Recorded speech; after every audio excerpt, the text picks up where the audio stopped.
Hello folks, and welcome to another episode, and welcome back to the MG5 long range 2021, and this is a 70,000 mile update.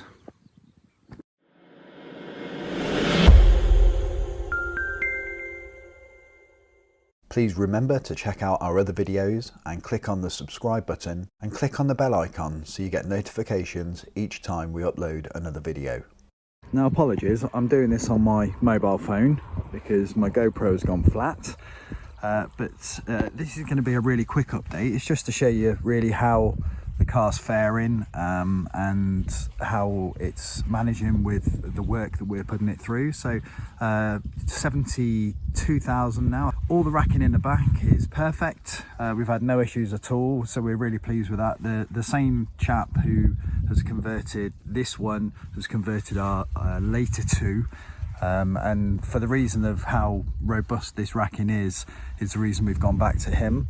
So that's really good. We're really happy with that. We'll just show you inside as well. Pretty standard as what you see on any of the other videos that I do. It's just as it was and working perfectly. The sign writing's all still on as well, which is quite good because it does go through car washes periodically. Car's on its second set of tyres. They were replaced at, I think on this one, 44,000 miles, so nearly 30,000 on this second set, and they're about to be rotated. And so they're wearing really well. Nice even wear pattern, but good longevity as well. We've been really happy with those. We expected with the weight we were going to lose the tyres quite quickly, but that's not been the case. The wheels, now this is quite interesting. A lot of people have problems with wheels, especially when they're diamond cut like this, and you start to get that sort of delamination effect. We haven't got any of that actually. I think it helps that the wheels haven't been curbed, but yeah, really pleased with the way the wheels are holding up. If you just take a look inside the driver's side, especially things that will wear, like the steering wheel. I've mentioned this before, this is from a Volkswagen Golf. It's a VW steering wheel, so it's very robust. It's starting to shine a little bit, but nothing there that makes you think it's any more worn than it should be. Let's have a look. Bearing in mind the seats been covered, the seat bolster's fine. There's no real difference between mine and this one, although the mileage is about 10,000 miles less on mine.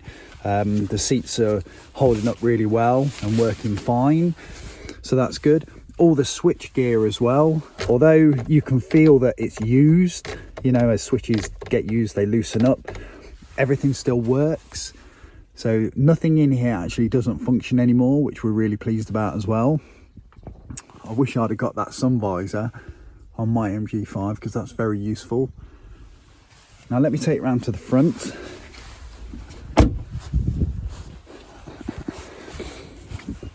Now here's the issue we have got. You'll see here two tactical bits of duct tape, and that's because the lock that holds the charge port closed has failed. So Paul, with a bit of ingenuity, has put some duct tape on there. It's actually this bit here. So the design here is that when you push in, it twists, as you can see, and then it locks in at that point and holds the charge door closed. The door's fine, the charging itself is fine, it's just that doesn't lock. So unfortunately that is not covered under warranty, which I was a bit frustrated about because that's got a 7-year warranty, but it's a degrading warranty like most manufacturers. So I think we might just get a couple of magnets, to be honest, because we're not really fussed about it locking. I mean, I don't know why anybody's going to want to go in there. The charge cable, when it's plugged in itself, still locks. All that works fine. It's literally just that charge door. So yeah, that's the one problem we've had so far.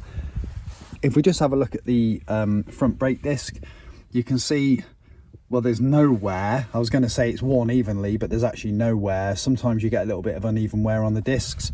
And then if you look just in there, that there is the lining of this outer pad here. This side is obscured slightly by the caliper, but they're just not worn at all. I think these pads will outlast the car, genuinely. They're never going to be changed. If you look at the disc is all groovy. Everything's fine there from that perspective. I went round it with a bar as well, checked all the suspension joints, because this is probably going to be around about 180,000 miles, maybe 200 by the time it gets an MOT. So I want to just stay on top of it. I think that's a too high a mileage for a vehicle to have its first MOT. So we just went round it with a bar, just checked it, everything's cool in the gang. So that's really good. If I just dunk the front tyres there, we've still got 4mm, which is good for the mileage they've done. So yeah, these will go on the back, and the back tyres, which have still got about 5.5mm, they'll go onto the front. And then ultimately we'll end up with a full set of tyres at the same time. I think you get a better deal. I think these were about 240 quid for the full set. These are Devantes, and they're much quieter than the original Bridgestones. 205 60 R16s. Really good tyre, folks. They even come with a warranty, believe it or not. So accidental damage, depending on the percentage of the tyre you've got remaining, they'll take that off the bill for the new tyre. So if you curb it, you've got a percentage taken off your next bill. So a no-brainer really to get these. So far, really good. A question I've been asked quite a lot is, how does the MG5 drive now? And that's quite a valid question, because it's been used quite intensely. It's been fully loaded. It's done 72,000 miles in just over 18 months. So that's quite high. And I can say it feels the same as when I picked it up, albeit a little bit heavier. There's no squeaks, no bangs, no rattles, no anything. It's, as far as I'm concerned, the same as when we collected it. I dare say that it's not. If I jumped in a brand new one now, I'd be able to feel the difference, I'm sure. But for the mileage it's done, it's perfect. Really happy. One last point that I think is worth mentioning is we paid £24,555 for this, including VAT. So very cheap.